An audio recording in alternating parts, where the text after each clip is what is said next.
Ok, entonces tenemos una serie de propiedades de la delta de Dirac y estas propiedades se pueden deducir a partir de las propiedades con las cuales se define.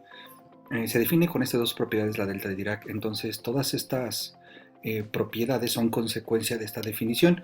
En particular la 2 más que propiedad es una definición, o sea, derivar n veces la delta pues se anota con esta simbología delta entre paréntesis n de t es la derivada enésima. Entonces, como repito, pues la manera en la que vamos a estar ocupando la delta es en el sentido simbólico, es decir, podemos intercambiar los símbolos de izquierda a derecha o de derecha a izquierda. Todas estas propiedades, repito, se pueden deducir. En particular yo voy a hablar de la propiedad 5 y para hablar de la propiedad 5 voy a pensar que el T0 es 0. Entonces, la propiedad 5, si pienso que T0 es 0, pues no, me queda que la derivada de U, en donde U es un escalón, pues es una delta. Entonces, esta igualdad, ¿qué quiere decir? Lo que quiere decir es que el símbolo de la izquierda se comporta como el símbolo de la derecha. Vamos a tratar de dar aquí algunos argumentos de por qué estos símbolos son iguales. Entonces vamos a empezar con lo siguiente. La gráfica del escalón unitario es esta que está aquí en morado y si la quisiéramos derivar, pues bueno, son constantes, es la constante 1 y es la constante 0, dependiendo para qué valor de t estemos hablando. Entonces si derivamos la constante 1, pues es 0, si derivamos la constante 0 sigue siendo 0. Por lo tanto, la derivada es 0 si t no es 0. ¿Qué pasa en 0? Pues en 0 la función es discontinua porque tiene un salto. Entonces, pues precisamente si t vale 0 no está definida, o sea, no podemos hablar de un valor de la derivada del escalón en 0. Entonces, hasta este momento resulta ser que este símbolo pues se comporta como este símbolo, porque si t0 es 0, entonces la delta es 0 si t no es 0. Estamos pensando que t0 es 0. Entonces, hasta el momento, la derivada del escalón con respecto del tiempo satisface esta primera propiedad. Lo que vamos a comprobar ahora es que este símbolo también satisface esta segunda propiedad. Por lo tanto, como este símbolo se satisface tanto la primera como la segunda, pues podemos intercambiarlo por el símbolo de delta. Esa sería la idea. Entonces, pues hacemos esta integral. La integral de f por la derivada de u con respecto de t de menos infinito hasta infinito. Y pues aplicamos integración por partes. Decimos que u es f de t, la derivada de u con respecto de t es f', y el diferencial de b es la derivada de u con respecto de t. Por lo tanto, si integramos, nos queda que b es u de t. Por derivación por partes, nos queda que es u por b, aquí está, u de t por f de t, de menos infinito hasta infinito, menos la integral de b por du, ¿no? Aquí lo tenemos. Entonces simplificamos. Esta multiplicación hay que evaluarla en infinito y en menos infinito. Entonces, pues vamos a pensar que la f tiene límite tanto en infinito como en menos infinito. ¿Qué límite existe? ¿Sale? Entonces, pensando eso, pues nos queda límite superior menos límite inferior. Pero como es un producto, es límite del primero por el límite del segundo, porque estamos suponiendo que el límite de la f existe. La u evaluada en números negativos es 0. Por lo tanto, esta expresión evaluada en menos infinito es 0.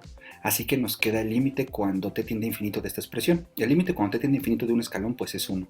Siempre la función es una función constante. Por lo tanto, esto se simplifica simplemente evaluar el límite cuando t tiende a infinito, que es la parte de la izquierda. Del lado derecho tenemos lo siguiente. Esta integral de menos infinito hasta infinito la podemos partir en dos pedazos, de menos infinito a 0 y de 0 a infinito. Pero la integral de menos infinito a 0, al evaluar el escalón, pues sabemos que en esos valores de t, el escalón de menos infinito hasta 0 vale 0. Por lo tanto, esa integral desaparece. Entonces nos queda solamente la integral de 0 a infinito. Si integramos f' de t, pues nos queda f de t evaluada en infinito y luego evaluada en 0. ¿Ok? Y entonces al restar estos dos límites, no nos importa el valor, nos importa que haya un valor que exista, pero no nos importa qué valor es. Entonces este límite se va a restar con este límite y nos queda menos por menos más, nos queda f de 0. Entonces, ¿qué está sucediendo? Cuando tenemos una función y este símbolo, pues eso se integra de menos infinito hasta infinito, pues resulta ser que eso se reduce a evaluar la función en 0, que es precisamente esta propiedad cuando t0 vale 0, ¿no? Si tenemos una función por la delta, pues eso de menos infinito hasta infinito integrada, entonces se reduce a valor f de t0, en f de t0, pero estamos pensando que t0 es 0. La misma deducción se puede hacer pensando que t0 no es 0 y los pasos serían similares. Yo solamente lo hice con 0 para que sea como más fácil verlo, pero pues... Eh, ¿qué sucede? Pues la propiedad 5 siempre es verdadera, ¿no? Entonces, esto es interesante, ¿no? Cómo podemos intercambiar estos símbolos. Repito, esto es solamente una manera simbólica y para nosotros es suficiente. Entonces, la idea de tener deltas es precisamente que pues, ahorita no parece como natural, pero eventualmente va a jugar un papel importante en señales y sistemas. Ahora, por ejemplo, ¿qué va a pasar cuando yo tenga expresiones que involucran a delta? Pues yo lo que tengo que hacer es utilizar estas propiedades para tratar de simplificar expresiones matemáticas. Y repito, pues lo vamos a ver desde el punto de vista simbólico. Si hay integrales, pues voy a tratar de hacer lo que sé de integrales y cuando sea el momento adecuado me fijo si tengo alguna propiedad que me ayude a simplificar los símbolos. Entonces comenzamos. Esto es delta de 2t menos 3 por coseno de pi medios de t de t. Entonces, no puedo aplicar directamente la propiedad de la definición porque la estructura no es la misma, ¿no? Aquí tengo una función que depende de t que jugaría este papel, pero la delta tiene un 2, ¿no? Aquí ese 2 no aparece, aquí no aparece ninguna constante, entonces no puedo aplicar directamente el resultado. Vamos a hacer un cambio de variable. U igual a 2t menos 3. Entonces la derivada de u con respecto de t es 2. Por lo tanto, cuando t tiende a infinito, u tiende a infinito. Cuando t tiende a menos infinito, u tiende a menos infinito. Y entonces voy a escribir delta de u. ¿Ok? Entonces delta de u, coseno de pi medios por t, pero cambie de variable. Entonces de aquí despejamos a la t, que nos quedaría u más 3 entre 2 y lo sustituimos aquí. Y ahora el diferencial de t pues es el diferencial de u entre 2, es constante, entonces sacamos el 1 medio. Por lo tanto, si observamos esta expresión, pues resulta ser que es la integral de menos infinito hasta infinito de delta de u por g de u. ¿Quién es g de u? G de u es toda esta fórmula. Esta fórmula, si observamos la fórmula, la única variable es u. Entonces es una función que depende de u. Entonces ya puedo aplicar mi definición. Esta definición, ¿cómo la aplico? Pues es delta de u. Aquí tengo delta de t, pero en este caso la u juega el papel de la t. T0 no hay traslación, por lo tanto T0 vale 0 y la de lado es una función que depende de la misma letra de la delta. En este caso está con la letra T, pero aquí está con la delta U.